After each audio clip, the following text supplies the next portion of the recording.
I stood in the doorway of my aunt's sprawling mansion, watching the annual Miller family business dinner unfold in the formal dining room.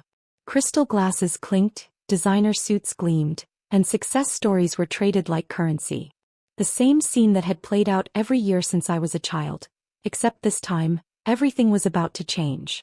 "Oh, Alexandra, you made it," Aunt Catherine's voice dripped with false warmth. "We're a bit crowded in here with the important guests. Why don't you sit in the kitchen? You'll be more comfortable there." I glanced at the perfectly set dining table where my cousins Michael and Elizabeth sat with their respective spouses, all proudly wearing their Miller Enterprises executive badges. The important guests were potential investors they'd been courting for months, unaware that those same investors had already signed deals with my company. "Of course, Aunt Catherine," I said quietly, smoothing down my simple black dress, a custom Valentino that they'd assume was from a department store. "I wouldn't want to disturb the business discussion." "That's the spirit," my Uncle James, CEO of Miller Enterprises, called out. "Leave the real business to those who understand it." If he only knew that I understood it better than all of them combined. That while they thought I was running a small consulting firm, I'd built Aurora Industries into one of the most powerful private equity companies in the country. That their precious family business was already in my crosshairs. "Still doing that little consulting thing?"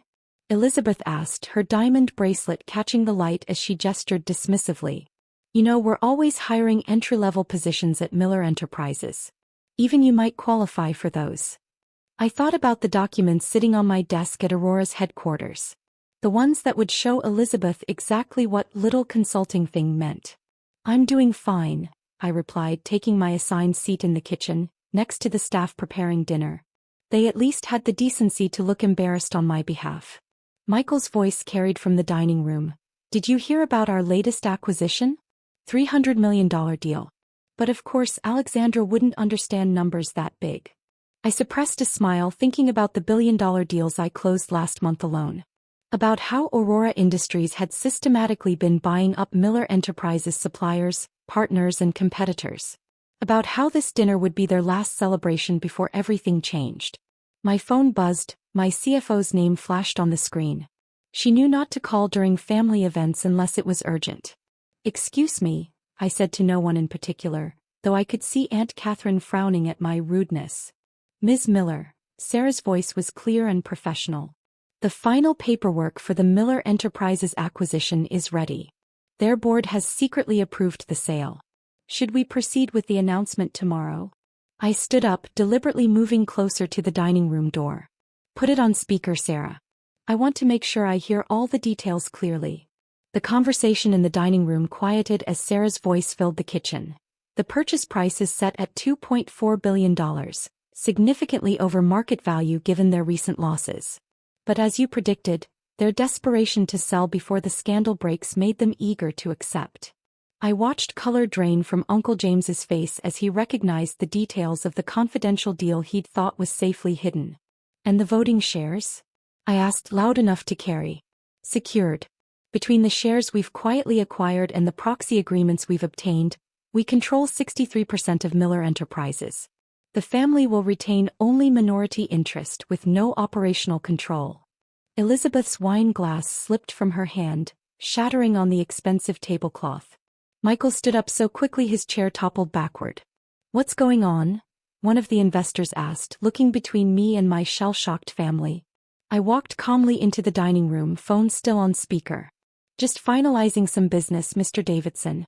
Though I believe you already know about this deal, since your firm signed support agreements with Aurora last week." "Aurora?" Uncle James whispered. "You're working with Aurora Industries?" "Not exactly," I smiled, finally letting the facade drop. "I am Aurora Industries, founder, CEO, and as of tomorrow morning the new owner of Miller Enterprises." The silence that followed was deafening. Years of dismissal, of relegation to the kitchen, of being treated as less than them, all of it was about to be repaid with interest. My phone buzzed again. The timing couldn't have been more perfect for what was coming next. "What did you just say?" Uncle James's voice shook as he stood up, his face turning an alarming shade of red. "Perhaps we should continue this discussion in private," I suggested, glancing meaningfully at the investors who were watching the scene unfold with increasing interest. Like how we will, Michael snarled, but Aunt Catherine grabbed his arm. Of course, she said through clenched teeth. The study. Now. As my family filed out, I turned to the investors. Gentlemen, I apologize for the dramatics. I trust our previous agreements still stand. Mr. Davidson nodded, a slight smile playing at his lips. Wouldn't miss this show for the world, Ms. Miller. Or should I say Ms. Aurora? In Uncle James's wood-paneled study, the explosion I'd been waiting for finally came. You manipulative little snake, Elizabeth hissed. How dare you embarrass us like this? Embarrass you? I perched on the edge of his massive desk, the same desk where he'd once told me I wasn't Miller material. Like you embarrassed me for years? Making me eat in kitchens, excluding me from meetings, treating me like some charity case. We were protecting you, Aunt Catherine insisted. You weren't ready for the business world. I pulled out my phone, pulling up Aurora's latest financial reports. Current market cap, $12.8 billion. Annual revenue, $3.2 billion. Net profit margin, 28%. Tell me again how I wasn't ready. Michael grabbed the phone, his hands shaking as he scrolled through the numbers. This is impossible. You're nothing but a small-time consultant. That was my cover, I smiled. While you were all busy looking down on me, I was building something bigger than Miller Enterprises could ever be. No. I own you. You can't do this, Uncle James finally spoke, his voice hoarse. The board would never approve. The board already has. I pulled out a stack of documents from my bag. Remember that emergency meeting last week? The one you called to discuss the mysterious buyer who'd been acquiring shares? That was me.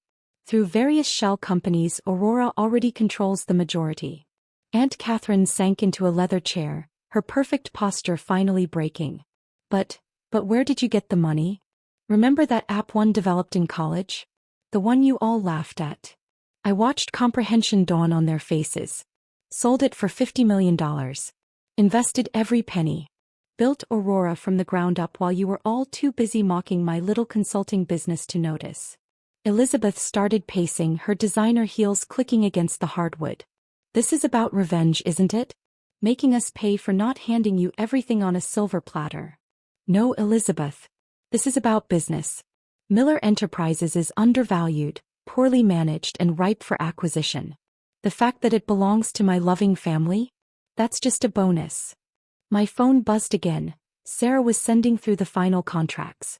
Oh, and there's one more thing you should know. The merger announcement goes public at 9 a.m. tomorrow. But the press release isn't just about the acquisition. What do you mean? Michael demanded. I pulled up the draft on my phone. Miller Enterprises has been covering up some interesting financial irregularities. The kind that might interest the unless. Unless what? Uncle James whispered, though he already knew. Unless you all resign. Tonight. No golden parachutes, no consulting positions, no board seats. You walk away with your shares converted to Aurora stock, minority interests only, of course. And I don't release the evidence of your creative accounting. Aunt Catherine stood up, straightening her designer suit. You wouldn't dare. We're family. Family. I laughed. Was I family when you made me eat in the kitchen? When you told potential clients I was the cleaning staff? When you denied me the vice presidency I'd earned because it would confuse people to have me in leadership? I stood up, smoothing my dress. You have 1 hour to decide. Sign the resignation letters my lawyers are drafting, or I release everything. And trust me, prison jumpsuits aren't nearly as flattering as your Chanel. You'll destroy the Miller name, Uncle James protested. No, Uncle James.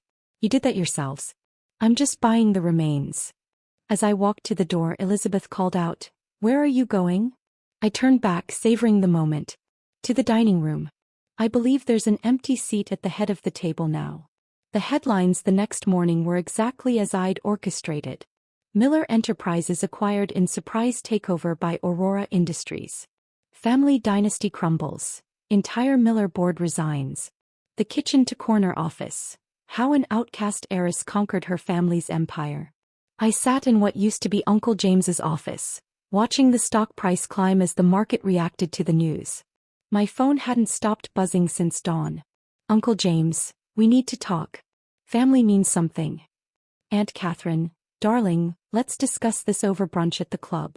Elizabeth, you can't just destroy our lives like this. Michael, think about the family legacy. I forwarded them all to my legal team with one note: document the harassment. Sarah walked in with the morning briefing. The transition team is ready. Should we start with the executive floor? Yes, I smiled, looking at the blueprints.